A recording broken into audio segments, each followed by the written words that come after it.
So all in all, I'd have to say that the bowline is definitely my favorite knot, just because it's so easy to tie.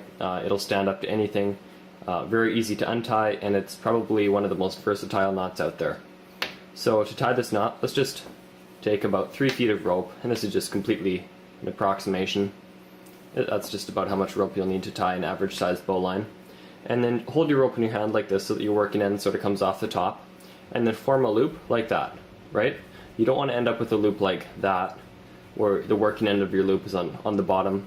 You want to make sure your loop's like that so that your working end comes off the top of the loop. And then take your working end and tuck it up through your loop, right? Down, under and around your standing line, and then back down through your loop, like that.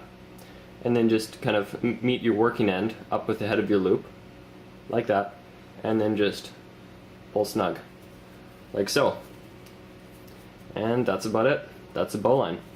Now the cool thing about this knot is that even if it's being under immense stress, it's always pretty easy to untie, because you just take your standing line, push it into the knot, just like that, and then this little kind of flap or loop up here will wiggle back and forth, and you can use that to loosen up your knot, like so.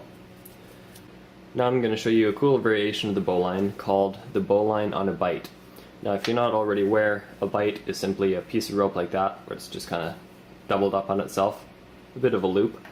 So anyways, to tie this, we're going to need about 6 feet of rope, about double of what we used before, because what this knot gives you is it gives you 2 loops with 1 knot. I think that's about 6 feet. So what you're going to do is, count off about 6 feet of rope, and this is 1 knot where you could use way more or way less depending on what situation you're using this for. And then just double that 6 feet of rope up to form a big long bight, and then just kind of ignore that you've doubled it up and treat this as 1 strand of rope. And start off tying a regular bowline like this, form a loop, right? Take your working end, pass it up through your loop, and instead of going down and around your standing line, what we're going to do is open this loop up and pass it over the entire knot, like that, just like that, right? Pull down and just pull your knot snug, like so. And as you can see here, now we have 2 loops with 1 knot, just as I'd promised. Now you're probably wondering how this is beneficial just as opposed to the regular bowline. Well, let me just hold one of these loops back to simulate a regular bowline, and I'll use something like this Wii remote here.